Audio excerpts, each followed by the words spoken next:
Boa noite a todos. Algumas questões que sempre introdutórias, né? Uma delas é que, quando nós vamos preparar o estudo, a emoção ela é repetida. Não é o automatismo, é a expectativa de que, mais do que palavras, né? Que haja um magnetismo no estudo, no sentido de quem apresenta, na certeza de quem acolhe. E a gente se sente de uma maneira que eu até entendo hoje, né? A partir dos estudos, quando as pessoas falam assim que vão preparar um lanche, um almoço, e fala assim, vou apresentar e tomara que seja do gosto das pessoas, né? Nós nos sentimos assim, sabe? Como se estivéssemos servindo um alimento espiritual num banquete muito especial. Então, é dentro desse clima de amigos, de aconchego, de lanche em família, né? Que nós vamos conversar. E sempre também me fica aquela apreensão, né? Será que o título vai ficar claro o sentido e a proposta? Mas no percurso, eu lembro que Jesus disse que não nos preocupássemos muito com o que haveríamos de dizer, porque o Espírito falaria por nós. É uma maneira de eu terceirizar a responsabilidade do estudo, sair e pedir a Jesus que confirme as palavras dele, como sempre. Então, vamos lá. Primeiramente, a questão de frutos, né? É uma representação especial dos frutos na Gênesis, né? No Éden.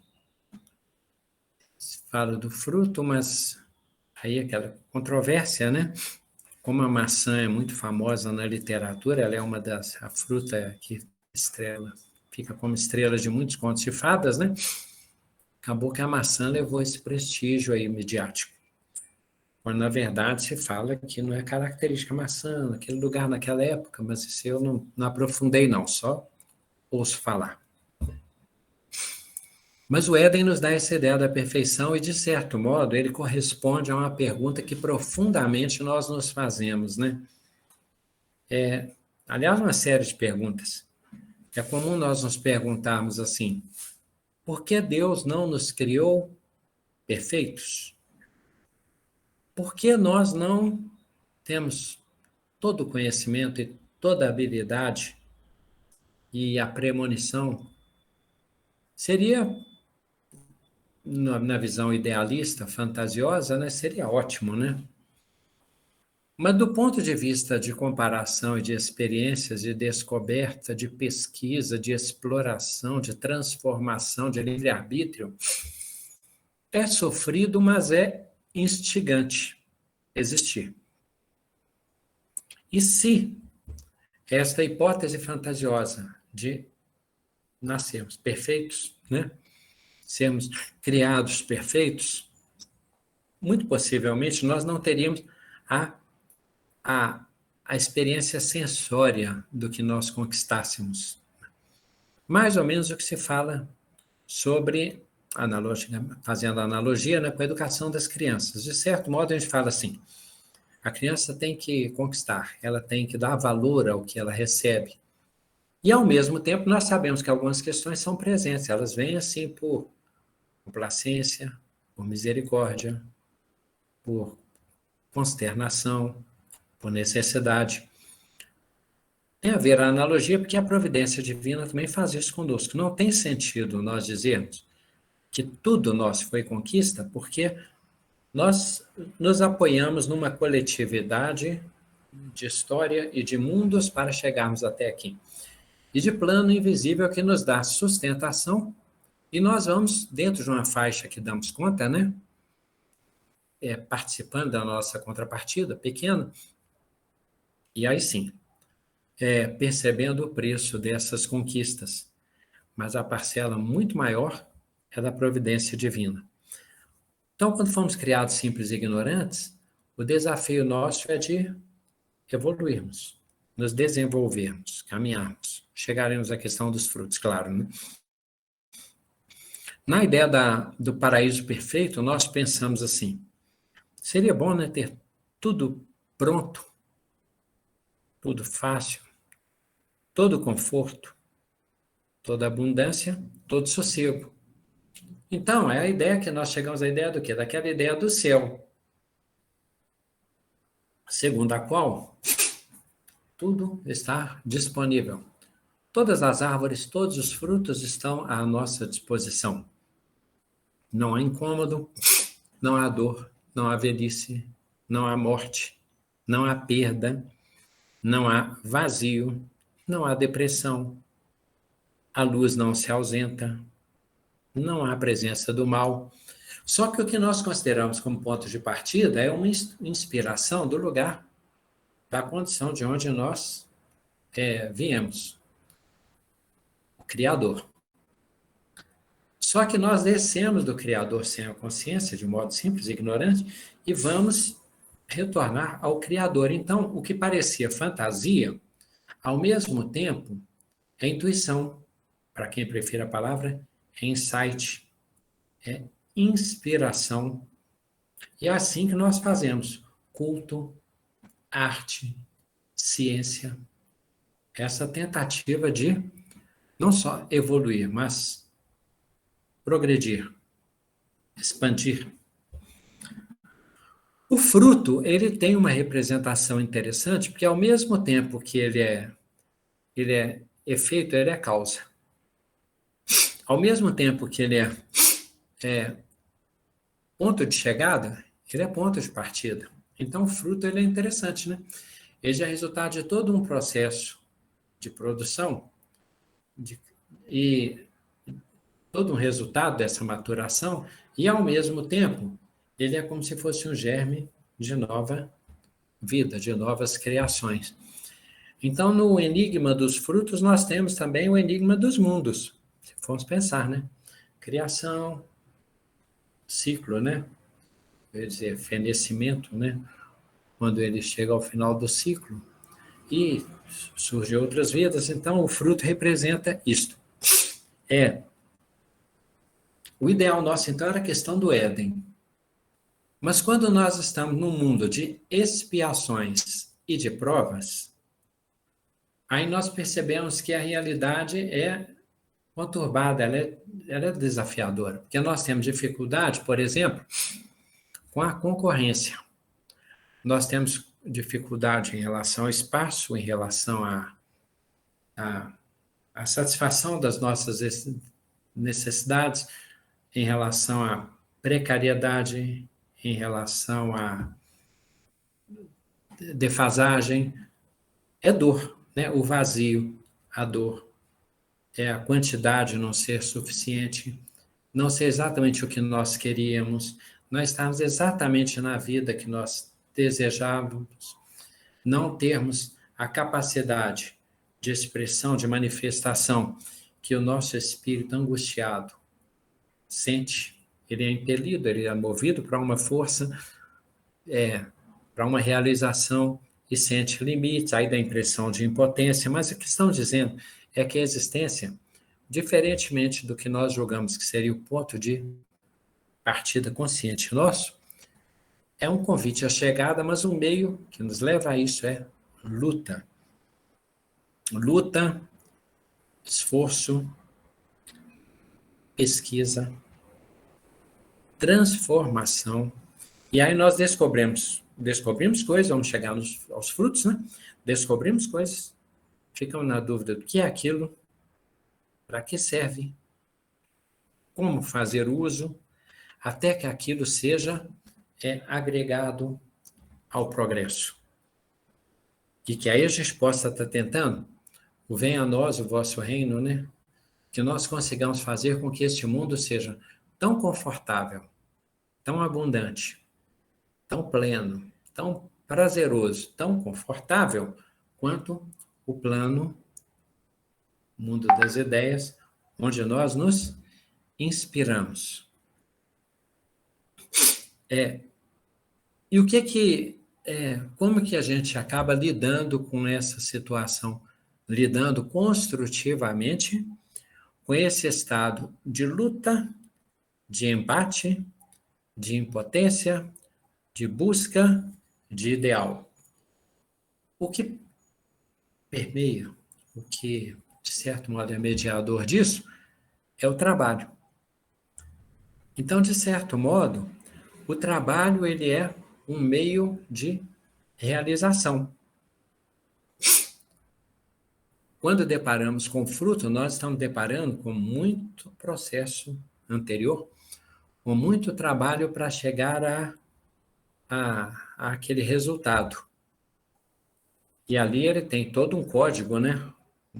Todo um acúmulo e todo um potencial para ser aperfeiçoado. O ser humano, como nós fomos destinados a ser imagem, semelhança do Criador, e através do pensamento contínuo, através da inteligência racional, temos esse sentido mais engenhoso, né? Nós vamos nos tornando co-criadores e fomos destinados, no ato da criação, consta lá, né? Que nós governássemos tudo o que se move sobre o céu e a terra. E assim nós fazemos ciência. E assim nós pensamos sobre as coisas e temos filosofia. E assim nós temos a ideia do Criador e temos religião. O trabalho é que realiza esse processo de transformação. No nosso mundo, existem trabalhos mais ou menos prazerosos, mais ou menos sacrificiais, forçados, obrigatórios. Mas, como o trabalho é lei da existência, mesmo que no nosso mundo nós tenhamos história de exploração, escravidão, subordinação e essas questões todas que acontecem na história da nossa sociedade, né? O trabalho ele vai se afirmando e nós vamos nos disciplinando para ele. Uma das questões que nós deparamos na questão do trabalho é a capacidade transformadora, dizemos. Então, por exemplo, quando Jesus fala assim que tem a vara e a videira, e a vara deve estar ligada à videira para produzir fruto. Ela por si mesma não é suficiente. Jesus está falando de um fruto especial, falaremos disso. Ou quando Jesus diz que o grão de trigo caindo por terra não morre, fica sozinho, mas que se ele morre, ele produz muito fruto. Isso se nós formos pensar filosoficamente, isso é bonito, mas cientificamente isso tem uma mensagem muito desafiadora, né? Pensarmos que a semente, no caso, precisa ser, para ser plantada, né? Ela precisa ser praticamente, ela é soterrada, ela simbolicamente, ela morre para manifestar a vida. Ela tem uma vida potencial que é sufocada, que é praticamente apagada, asfixiada. Ela morre para que haja fruto. A vida é tão transformação que vamos pensar nós vamos falar qual que é o sentido desse trabalho e o que tem de essencial nele, tá, gente? Como sempre, nós temos uma proposta de desfecho que consideramos importante e na torcida que vocês concordem. Vamos lá. Por exemplo, nós lidamos com o mundo, aí nós deparamos com forças do reino mineral. Pensou? A gente descobre que tem um potencial, uma jazida num lugar bem distante, né? Lá no continente africano, tem uma jazida lá, de ouro. E aí, no outro lugar, se descobre nióbio. Não estamos discutindo filosofia sobre o meio ambiente, nós estamos dizendo, estamos sendo pragmáticos, nós estamos dizendo que na nossa relação com o mundo, nós descobrimos recursos minerais, nós descobrimos recursos que têm propriedades que, pelo nosso lado científico, instigante, pesquisador, nós ficamos nos perguntando, para que serve isso? Né? E uma das questões que, quando a gente fala do desenvolvimento das técnicas da agricultura, né, nós podemos pensar também, olha, imagine, que a gente fala a invenção da roda, legal, pedra polida, bacana. Mas, aí ele fala o motor. Mas a gente pensa, por exemplo, o ferro. Pensou? A descoberta desses minerais não basta, porque a descoberta é interessante, mas a invenção é extraordinária. Isso nos dá uma ideia, uma relação, né, com o ato criador. Porque a descoberta é uma força, uma lei da natureza, um recurso. Mas a invenção é criar alguma coisa a partir de uma matéria, né? Fazermos uma transformação e que aquilo tenha uma utilidade própria, específica, e que aquilo tenha sido criado de maneira inédita no nosso mundo, né? Então, quando alguém consegue inventar, né, a lâmpada elétrica, quando alguém consegue, falaremos dos frutos, tá, gente? Não perca a esperança. Mas a lâmpada elétrica, quando a gente consegue criar material sintético, quando a gente consegue criar o motor, né? E quando a gente vai descobrindo esses recursos, é impressionante não apenas o trabalho de descobrir, mas de extrair e de transformar. E o processo transformador nos faz pensar filosoficamente, porque ele é sofrido, né? Vamos pensar nessa questão aí do pegar um produto e fundi-lo. Pensou? Siderurgia, aqueles alto-fornos, né? Fornos, acho que é fornos, esse plural de forno, almoço, almoços e tal. Mas, então tá, vamos falar no singular para sair dessa armadilha. Esse forno de altíssima temperatura, pensou a forja, né? Tudo bem, algumas pessoas usaram o aço, né? Para fabricar armas e tal, mas nem precisamos listar, cada um tem suas experiências, e à nossa volta nós sabemos que a presença da transformação dos recursos minerais pela humanidade é irreversível. Tá? Olhando em volta, na nossa casa nós depararemos com isso. Nós fazemos muito com aluno, tá? Isso é mania de professor. Pensar do ponto de vista dos vegetais, né? É crucial, fundamental discutirmos o meio ambiente, a manutenção, o planejamento, os planos diretores, os crescimentos planejados das cidades, a organização de maneira que nós evitemos calamidades. Tudo que é do campo do meio ambiente é uma ciência importantíssima, relegada no nosso mundo, porque a gente pensa em explorar e não pensa muito em respeitar esse templo, né, divino que é o nosso planeta. Tudo bem, mas vamos tomar a licença de comentarmos a realidade seguinte, presente. As árvores, elas têm a questão da sombra, a questão do fruto e o material. E, do ponto de vista do aproveitamento das árvores na indústria de transformação, na escola a gente depara com isso, mas aqui talvez a gente perceba o fascínio que traz essa reflexão, né?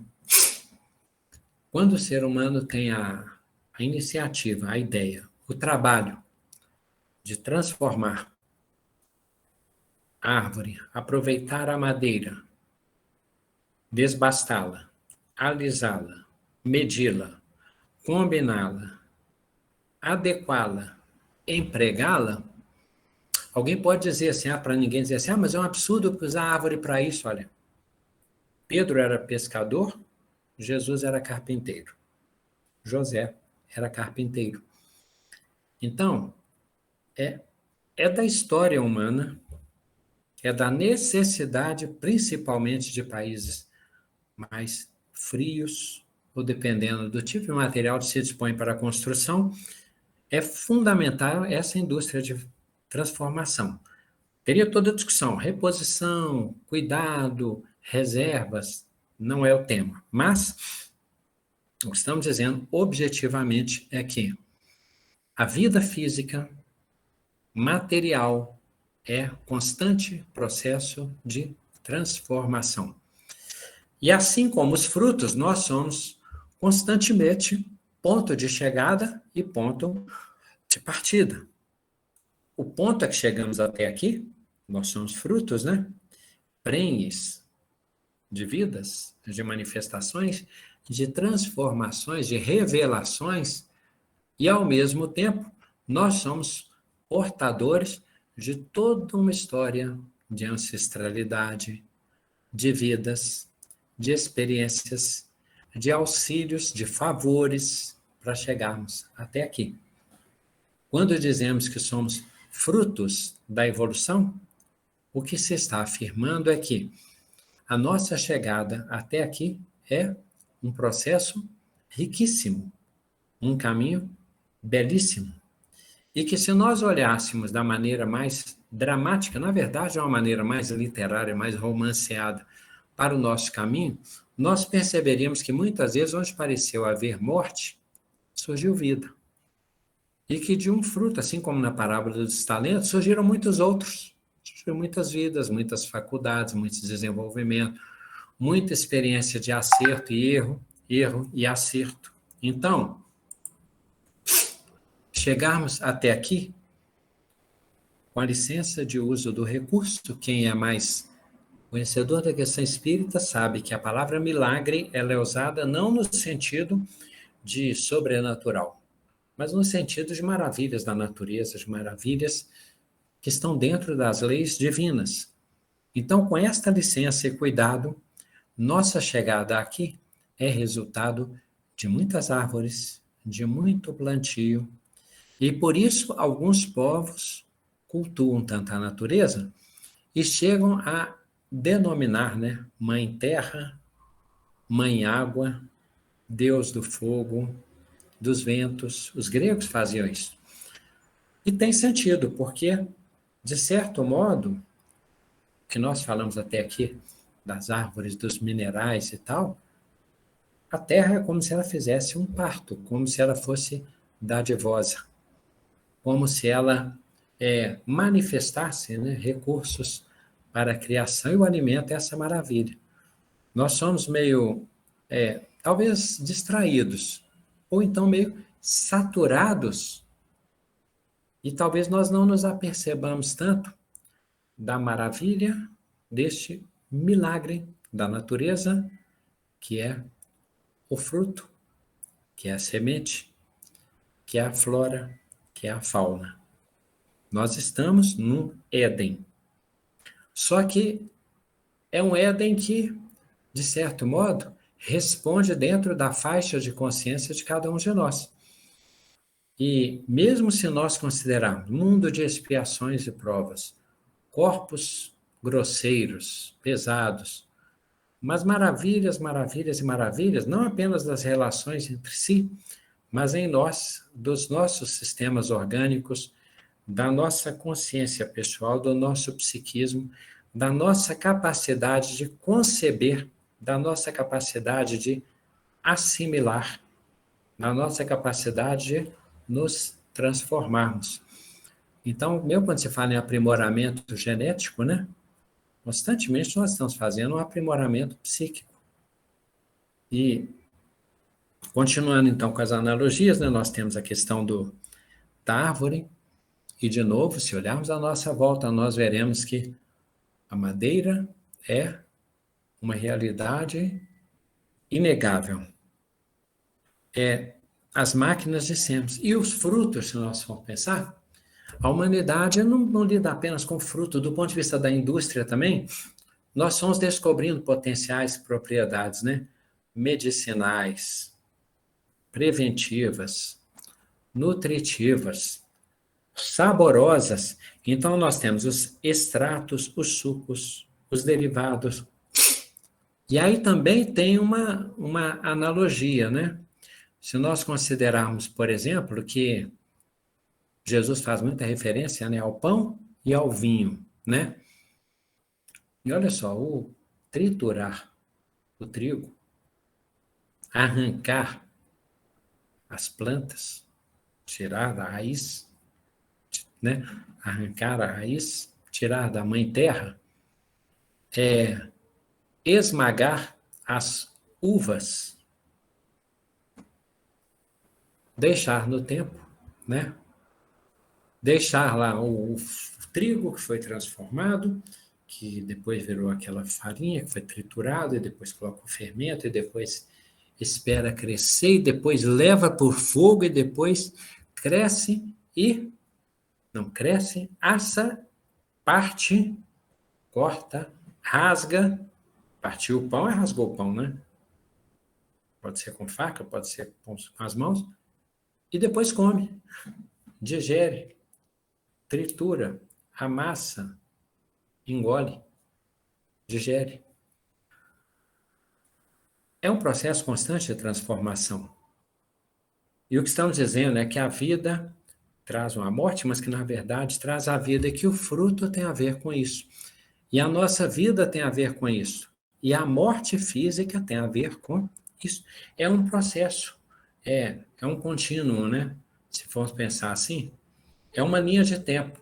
Como nós temos a crença na imortalidade, é uma história divina. Seria muito sofrida, muito dramática no mau sentido, que o ciclo se fechasse, né? Quando Paulo de Tarso cita que se nós vivêssemos apenas esta vida, seríamos as mais desventuradas das criaturas, porque nós teríamos consciência da existência da decrepitude. Ficou bonita a palavra decrepitude, né? Porque coloca no YouTube, então a gente tem que usar umas palavras assim diferentes. Mas então, nós nascermos com a certeza de que cada hora um, às vezes um, você fala, nós vamos desaparecer, seria muito triste, né? Seria um destino lastimável. Então, nós lidamos com esse derivado. Outro exemplo, a gente está numa questão simples aqui, experiência de escola, né? Nós temos ali um papel, um lápis e uma borracha. Madeira, madeira, madeira. Para o ensino. Mas por que esses materiais? Veremos, bem. Um outro exemplo de transformação, né? Nosso corpo poderia ser pronto, nós nascemos adultos, até vamos pensar, né? Temos o mesmo manequim, para usar a mesma roupa, e que ela não se estragasse, não envelhecesse, não descorasse, não ficasse rota. Eu ia falar que ela não puísse, tá? Mas essa palavra é meio antiga, mas então, para quem é da época, sabe o que significa. Está puída. Pessoal, o corpo é um hino de renovação, porque ele cresce, ele se transforma, muda, né? A massa, entenderam, né? Os sistemas, né? A gente vai sustentando, mas aí de certo ponto, com o tempo, uns sistemas vão se potencializando e depois eles vão anoitecendo. Ficou bonito isso aí, né? Nós vamos envelhecendo e vamos anoitecendo. Aí a gente tem que mudar as vestes, tem que mudar o alimento, tem que os remédios, né? Os cuidados. Bem, o que o corpo para de produzir em termos de reposição hormonal cada vez mais vai aparecendo dentro do que seja ou não possível, conhecido ou não da ciência por enquanto, mas a ciência também, ao mesmo tempo, ela vai pesquisando para que possa suprir o que hoje nos falta, correndo contra o tempo e tal. Jesus fala do trigo, fala do pão. Olhai os lírios do campo, eles não fiam nem tecem, não, no entanto o Pai os alimenta.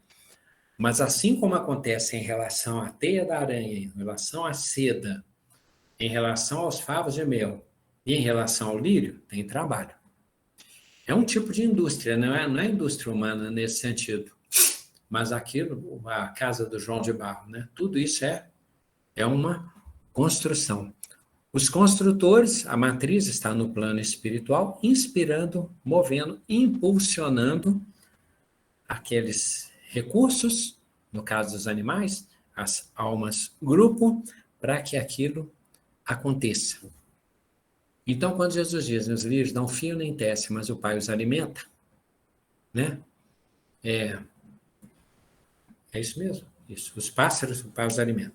Desculpe, os pássaros, eles não plantam e o pai os alimenta. Os lírios não fiam nem tecem. No entanto, nem Salomão se trajou como um deles. Aí Jesus coloca esse desafio, né? De que a indústria humana, por mais que tente, não consegue perfeitamente suprir a natureza. Fica meio descompensado. Isso vale para as telas, isso vale para os sons, isso vale para quando a gente quer compensar uma função orgânica qualquer, né? Arrumar um joelho, fazer um implante, alguma questão nesse sentido, nós tentamos compensar um pouco e copiar dentro do possível a natureza. Mas o que você sabe é que a matriz do mundo das ideias é mais perfeita. Bem, ao mesmo tempo, o plano espiritual nos instiga, nos rememora, nos alimenta, nos impele, nos move. Porque este mundo também será o Éden. Mas será o Éden quando nós estivermos perfeitamente alinhados com a providência divina, né? E a figueira que não dá fruto, sim, Marília. E uma outra questão, vamos lembrar, quem não recolhe comigo desperdiça. Vamos comentar isso também. Ótima lembrança, tá? Agora, será que nós vamos ficar assim constantemente nessa questão? Então, a gente vem se engana, o mundo das formas, fica transformando, materializa, troca móvel, uma roupa, fica alimentando. Isto é o labirinto. Isto é como se fosse uma areia movediça, né? A gente afunda nisso, vai se movendo e afunda mais. É o que acontece com as contas, com os afazeres, com as rotinas. E a gente passa até a achar que, de certo modo, nós somos isto. Quando Jesus disse que se o trigo não morre, a semente, se o grão de trigo caindo por terra não morre, fica sozinho. Se morre, produz muito fruto. Ele fica sozinho ali, ele fica em si mesmado. Ele deixa de render o tanto que ele poderia render. Parece que a matéria, ao mesmo tempo que ela é um enigma para ser decifrado, que nós podemos somente nos atermos, né, a esse lado material do conforto, a prosperidade, e nós achamos que isto basta, esta reflexão sobre o que o fruto traz, do embrião filosófico, essencial, a mensagem divina que ele carrega, ele nos fala de uma outra existência. Um fator desse nós vamos tentar explicar a força do crescimento, porque uma coisa é a manifestação material, e a outra coisa é saber que aquela semente, aquele fruto, traz um poder de desenvolvimento, de criação e de formação que a gente não entende como, né? Como pode uma semente, né? Uma semente de laranja está ali, e a gente pensa assim, como que pode dali surgir um vegetal? E como que pode, né? Daquilo que nós plantarmos nascer uma rama tão complexa. Que código é aquele? Que força é aquela? O que que anima? O que que faz crescer?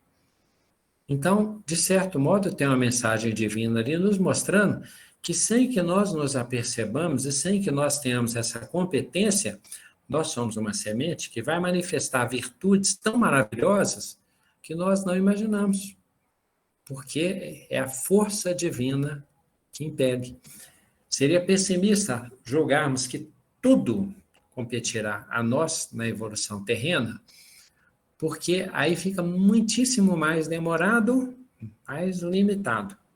Mas a espiritualidade vai inspirando modelos. E, ao mesmo tempo, nós começamos a nos relacionar não apenas com forças divinas, mas com altiplanos, com matrizes espirituais, com motivos, com modelos muito superiores ao que o mundo concebe. Então, a isca, de certo modo, da matéria, né, é como aquela questão das mesas girantes. Kardec chegou, viu as mesas se manifestando, ouviu as batidas e começou a se perguntar sobre o que havia por trás, o que havia de espiritual naquela manifestação dos sentidos. A mesa não tem músculos, Verdade, não tem nervos, verdade, não tem cérebro. Então, algo está movendo. E algo está respondendo que não seja a mesa. Que está respondendo? Um espírito, que é o espírito, os seres inteligentes que habitam o universo. Criados por Deus, inteligência suprema e causa primária de todas as coisas. A semente é um pouco isto. Ela é aquela mesa girante. Ela é uma matéria, o fruto é uma matéria também, que traz mensagens, que traz enigmas e que, de certo modo, representa o que nós também somos. E se a gente for pensar, né, quando Paulo fala que as ciências passarão, as filosofias se cumprirão, as línguas cessarão e ficará o amor. Os recursos materiais, minerais, vegetais, os recursos que dispomos, depois eles passam. Vamos pensar na analogia da escola de novo, tá? Nós usamos ali uma coisa que chama ábaco, né? Umas pedrinhas assim coloridas, onde a gente vai combinando, coloridas ou não, que a gente vai combinando quantidade e agrupando para chegar à dezena, na centena, depois vai para o quadro, valor de lugar, QVL. Aí chega num ponto que o menino consegue abstrair, ele passa a entender aquelas relações matemáticas que estão presentes ali, e aí já não precisa ficar pegando os materiais concretos. Alfabetização. Chega um momento em que, por exemplo, a gente dá joguinhos de letras, né? Para os meninos explorarem, perceberem as diferenças, notarem que o P, B, Q e D muda de posição e muda de som e que está presente nas palavras. A gente usa aquelas letras para aquele momento. Depois, aquelas letras vão aparecendo com representação gráfica. E depois, igual agora, nós não estamos escrevendo e nem lendo, nós estamos ouvindo, abstraindo, interpretando, estamos nos entendendo, porque nós chegamos nesse nível de abstração. Então, ao que parece, a espiritualidade usa a matéria no sentido de nós lidarmos com potencial, manancial, extrativismo, transformação, emprego, agregação, evolução. Mas as coisas velhas passarão e se farão novas. E o mundo das formas se tornará o mundo das ideias.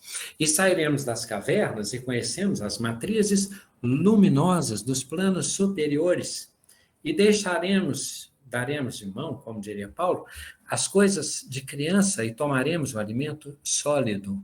As coisas velhas passaram, as coisas se fizeram novas, somos uma nova criatura em Cristo Jesus. Então, o que estamos dizendo é que a matéria os materiais, eles são recursos pedagógicos. Quando eles cumprem a missão deles, eles não são necessários. Então, tudo aquilo que está manifesto aqui hoje são propriedades das leis divinas, mas haverá um momento em que todo ser terá agregado em si conhecimento, os recursos, os meios. Daí nós estaremos mais plenos. O que nós queríamos lá atrás no Éden, nós teremos por conquista, por caminho, progresso, por evolução, por psiquismo, por consciência. E aí teremos os nossos frutos, tá? Jesus disse para nós assim, olha, pelos frutos serei reconhecidos. Ou seja, a nossa história, nós somos síntese das nossas histórias. Nós somos síntese dos nossos valores, a nossa aura, os nossos centros de força, os plexos, esses recursos todos, eles são... Plexo é uma palavra mais complexa, tá? Que eu tentei lembrar do centro de força, os chakras, né? Era isso. Então, nossa aura, todo o nosso ser é chegada e partida.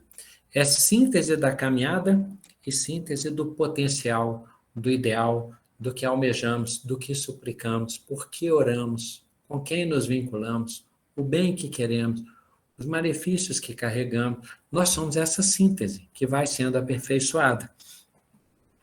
Pelos frutos sereis reconhecidos. Então, nós também somos um tipo assim, de árvores da história. do que nós agregamos, do que nós selecionamos, do que nós mantivemos, do que nós aprimoramos. Por isso que é complicado, por exemplo, o ressentimento e o rancor, porque aquilo fica ali, ó, como se fosse um nódulo, né? Fica uma questão ali que fica complicado essa perfeição dessa árvore, que é um ponto meio assim, apodrecido do fruto. Por isso é o desafio de nós buscarmos o caminho mais excelente e tentarmos o máximo amar a Deus acima de todas as coisas, com toda a nossa força, entendimento, alma e coração. O que plantares, ceifarás. O que plantarmos, colheremos. Bem, os frutos, de certo modo, eles são o efeito e, ao mesmo tempo, eles são geradores de causas. Eles são resultado e eles são manifestações potenciais, porque quando nós falamos aqui nós escolhemos assim, os grãos que também temperam, né? De certo modo, eles dão um sentido para o alimento, para a existência. E Paulo escreve assim, os frutos da justiça, eu limitei eu resumi, tá? Paulo diz que os frutos da justiça, a justiça é o alinhamento com a divindade, ele diz que são o amor, a bondade, o gozo e a paz, tá? Sermos justos, alinhados com Deus. Qual é o fruto da justiça? Qual é o resultado da nossa evolução mais definitiva neste mundo, segundo Paulo de Tarso em Gálatas? É o amor, a bondade. Amor e bondade é a mesma coisa? A bondade parece estar mais relacionada à caridade, esse amor assim ativo, esse amor que se preocupa, que interage, que interfere, que melhora para os outros. Nós podemos ter amor contemplativo e radiante, mas nós podemos ter também essa bondade. O gozo nós podemos substituir pela alegria e a paz. Vamos pensar em Francisco de Assis, então? Paz, alegria, caridade. Não está bem assim a síntese de Francisco de Assis, o modelo que veio para nós? E relacionado à natureza? Ele não é fruto, ele não é árvore. E até hoje nós não nos alimentamos desta árvore e deste fruto do franciscanismo. Chico Xavier não foi uma árvore que deixou frutos dos livros, das literaturas. E nós não estamos frutos de Chico Xavier, Kardec, bem. Mas aí o outro lado está mais relacionado a nós, tá? Ao mesmo tempo, quando a gente fala que o fruto ele é enterrado, planta é arrancada, poda, ceifa, trituração, é da natureza, concordamos, né? Está citado, está exemplificado. E aí tem um lado, quando se fala que Jesus é o jardineiro divino, tem um lado que nós não humanamente compreendemos bem, mas que existem meios através dos quais a espiritualidade manifesta essas maravilhas e que, para a nossa pequena ciência, para a nossa pequena compreensão, fica meio difícil de entender, porque tem algo que nós ainda não conseguimos apreender. Então, quando a gente pensa assim, Pedro não seria o Pedro que ele se tornou. Deus poderia simplesmente ter criado o espírito de Pedro firme, líder, quanto foi, destemido, audacioso, né? Sem timidez, sem fraqueza, sem volubilidade. E Pedro poderia ser criado assim, mas por algum motivo, por razões divinas, Pedro precisava passar por aquele tratamento da fraqueza e da negação. Não sabemos o motivo disso, mas é fato. Fé inabalável é só aquela capaz de encarar a razão em qualquer época. Não tem sentido, não consigo imaginar Pedro sem lembrar da negação. E não consigo pensar na negação sem pensar em Pedro.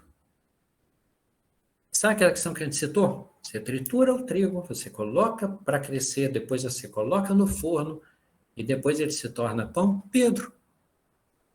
É um processo. Por que é importante isso?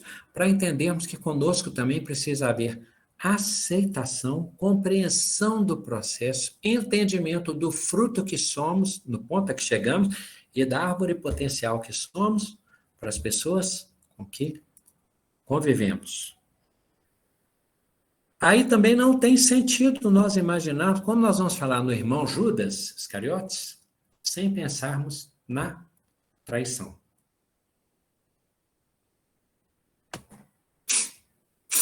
Volta naquela questão do Éden lá atrás. Mas o paraíso poderia ter sido perfeitamente criado. Poxa, é um absurdo Judas ter que passar por aquilo. Não sabemos das razões divinas. Não sabemos do preparo. Um prato que nos é servido, às vezes, e que vem pronto, nós não sabemos, às vezes, a receita, os ingredientes, o tempo, a técnica. Nós não sabemos da história de Judas, porque foi necessário que ele passasse por aquela experiência com seu temperamento para se tornar o grande irmão Judas Iscariotes, a quem devemos amar, agradecer, admirar. Agora, o modo de preparo, se nós não formos ajudar, é só não atrapalhar. Todos nós aqui temos experiências pelas quais passamos, que são um tipo de preparação que é uma conversa de Deus conosco. Essa nossa humanidade ela é importante, senão nós começamos a cobrar o Éden de cada um e nenhum de nós vai dar conta. Nós estamos sendo trabalhados com carinho. É estranho comparar com um cozinheiro, então pode ser do jardineiro, para que não nos sintamos ofendidos. Se a gente quiser uma coisa mais legal, a gente pensa no bom pastor. Se a gente não quiser se sentir como cordeiro, aí a gente se pensa como discípulo. Tudo bem, não tem problema. Então Judas passa por aquele processo da traição. Dentro do histórico espiritual dele, aquele fruto está sendo preparado de alguma maneira para algum alimento muito especial que nós não sabemos qual é. Mas não seria a mesma receita se não fosse o modo de preparo, se não fosse o histórico evolutivo do nosso irmão Judas, para que desse aquela temperada na história do cristianismo e chegasse no que vamos falar, que é Jesus, né? Se os apóstolos não tivessem sido martirizados, a didática de Jesus, o material pedagógico, o testemunho, aquele que não negar a si mesmo, não tomar a sua cruz e vier após mim, não é digno de mim. Se o grão de trigo caindo por terra não morre, não morre, fica sozinho, porém se morre, produz muito fruto. Aí chega no Coliseu e literalmente cristãos morrem. E depois um outro a fio de espada, um outro a óleo fervente, um outro a tal. E os cristãos são, muitos deles, martirizados. Então, o que Jesus falou lá, que se tratava de grão de trigo, do pão, do vinho, se tornou testemunho apostolar, vivo. Não sabemos muito. Que conversa é essa que Jesus teve com cada apóstolo, cada missionário desse? Mas são esses frutos que possibilitaram que esse pão e essa água viva chegasse até aqui. Assim como nós devemos ser gratos quando temos o alimento, a tudo que morreu ali para nos trazer a vida, para nos trazer o alimento, nós não dissemos que nós somos resultado de muitas coletividades que foram sacrificadas na madeira, no mineral, no alimento. Essas maravilhas nos dão sustentação e são a presença divina. Os apóstolos, os mártires. Então, quando olharmos, a espiritualidade não vê isso com desespero, não vê isso com pessimismo, vê como uma grande questão evolutiva orquestrada. Significa que o mal é um bem? Não. Significa que nós vamos discernindo, mas que todos esses temperos tiveram razão de ser. E que Herodes, certamente, Jesus conversa com Herodes. Naquele momento dele, por questões kármicas que nós não conhecemos, Jesus conversa com Herodes. Mas ele matou aquele tanto de criança. Não sabemos do karma daquelas crianças, não sabemos do caminho de Herodes, mas eu sempre acho que Herodes também ficou muito bem. Nós não sabemos os capítulos posteriores, mas eu sempre acredito, científico do ponto de vista espírita, que a evolução dá certo. Os frutos são assim, né, gente? Não são? O pessoal que está dizendo que o estudo é otimista, que fortalece, exatamente esse é o objetivo. É autoconhecimento, consideração com o outro, não julgarmos negativamente e não descrermos da competência da providência divina em tudo, porque os milagres nos rodeiam, né? Estevão, gente. Quem conhece a história em Paulo Estevão, conhece a história de Estevão, sabe que aquele fruto maravilhoso, belíssimo, aquele pão da vida, foi preparado como? Poxa, judeu, oprimido. O pai é agredido, espancado. Depois o pai se revolta. Estevão carrega o desespero. O pai colocou fogo lá em vez de amar os inimigos, na plantação lá dos romanos. Aí Estevão pega e é preso junto com a irmã Abigail e com o pai. Eles assistem à tortura até o final da vida do pai. Desculpem falar para quem não sabe, mas relembrarmos, tá? Depois ele é apartado de Abigail, é separado, vai parar nos remos, nas galés. Quando chega lá, conhece Sérgio Paulo, cuida de Sérgio Paulo melhora. Estevão contrai a doença, é deixado, né? Abandonado, mas deixado para não lançar ao mar, né? Mas doente, num porto. Chega lá doente, ele é assaltado. Quando ele é assaltado, que pede ajuda, o companheiro fala dos homens do caminho, e ele vai até Pedro. Aí fala, agora ótimo, né? Olha só, de onde que o fruto foi tratado? Através da doença, através da caridade, que virou doença, que virou um assalto, que falou para ele dos homens do caminho, ele vai, ótimo, né? Então deu certinho, não deu não, depois ele foi apedrejado até a morte. Aí ele separa da irmã, e sabe que está deixando a irmã, olha que situação.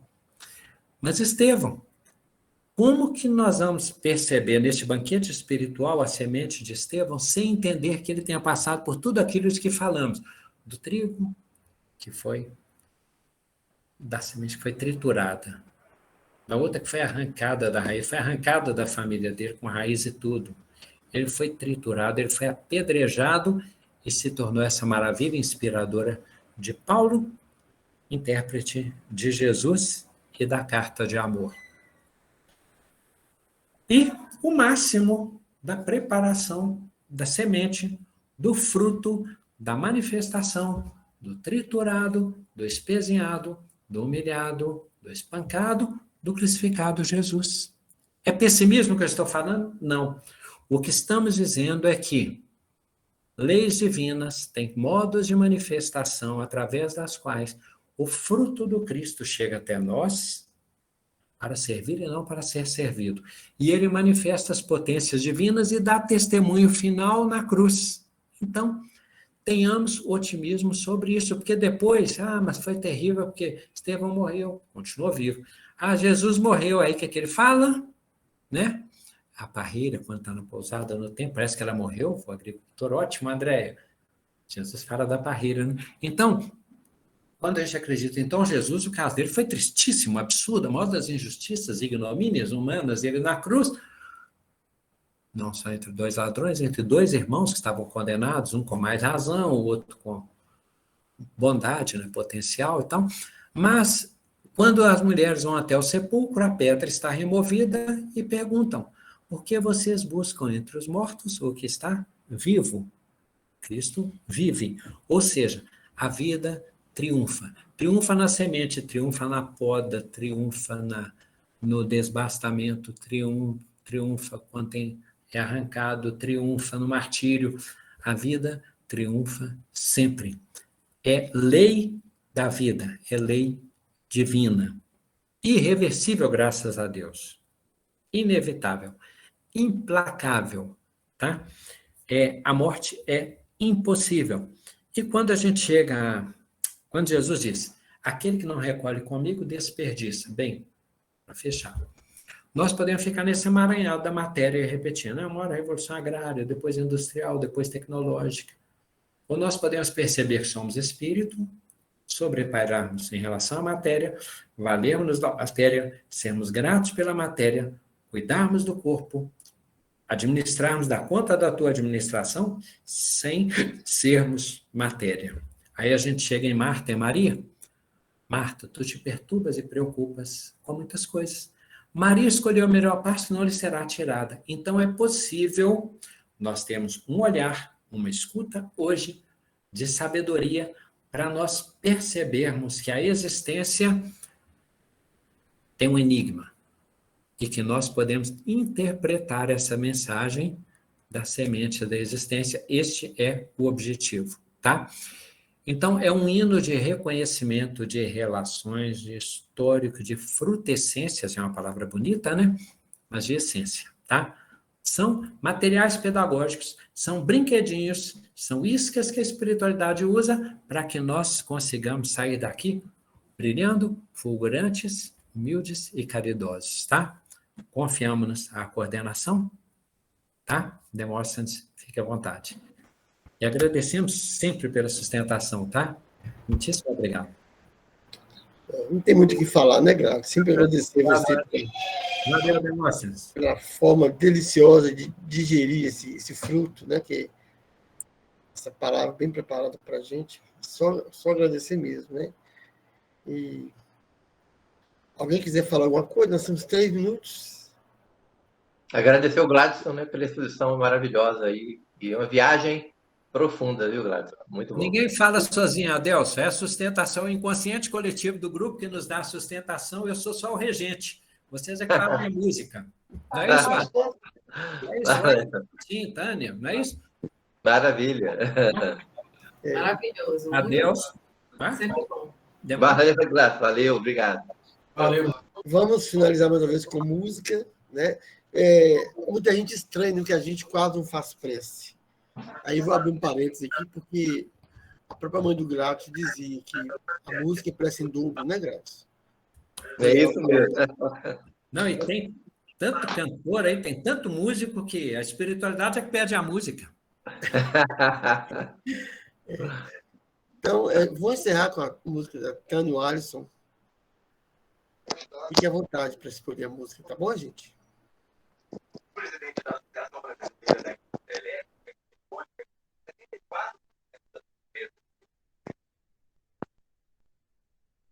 Não tem Só a polícia. não tem- Órgão emistor? Não.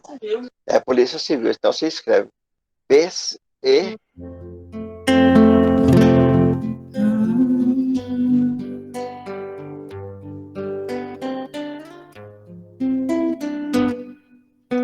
Pai nosso, que nos alivia, que nos purifica e protege do mal. Em tua bondade divina, que nos ilumina com amor fraternal. Ó Pai, de amor e de luz, que a todos conduz para a evolução. Ensina somente a bondade e que na caridade se pratica o perdão. Agradecemos por tua proteção, porque na tentação não nos deixa cair, e a quem nos ofende possamos perdoar e assim continuar sempre a evoluir nos ensinamentos do Cristo Senhor, que a lei do amor devemos propagar, e a tua vontade possamos fazer, sempre a obedecer, vigiar e orar. Ó Pai de amor e paz, bondade bondade e luz. Escuta a nossa prece através de Jesus. Ó Pai de amor e paz, bondade e luz. Escuta a nossa prece através de Jesus. O pão de cada dia, vamos agradecer. Que não venha faltar para os nossos irmãos e que os erros dos outros não devemos julgar, na humildade aceitar, com resignação, sempre semeando a paz e o perdão, bondade e caridade para com nosso irmão, que a luz divina possa nos trazer muita fé e esperança ao nosso coração. Ó Pai de amor e paz, bondade e luz, escuta a nossa prece através de Jesus. Ó Pai de amor e paz, bondade e luz, escuta a nossa prece através de Jesus. Que assim seja, graças a Deus. Obrigado, Tânia. Obrigado, Alisson. Valeu, turma. Boa noite. Mais uma Valeu, vez. gente. Boa noite. Mais Obrigado. adeus. Boa semana a todos. Imaculada. Tchau, Tânia. Boa noite a todos, obrigada. Tchau, Gladson. Alô, Betinho, Larissa. Letinha. Boa noite, pessoal. Valeu, Obrigada. Pessoal, obrigada, João. Obrigada a todos. Ei, Larissa. Ei, tudo bem? Até mais, Sueli. Oi, tchau. Ei, Nelinho. Beijos. Beleza, gente? Bom te ver. Bom te ver também. Igualmente, gente. Alô, Tim, boa noite. Boa noite, Gladson. Tchau, Boa noite, amigo. irmão. Até mais, Adelson. Boa noite, amigo. Obrigado. Boa noite, Boa alegria Adelson. estar com você. Gente, ó, Todos. Deus abençoe a todos.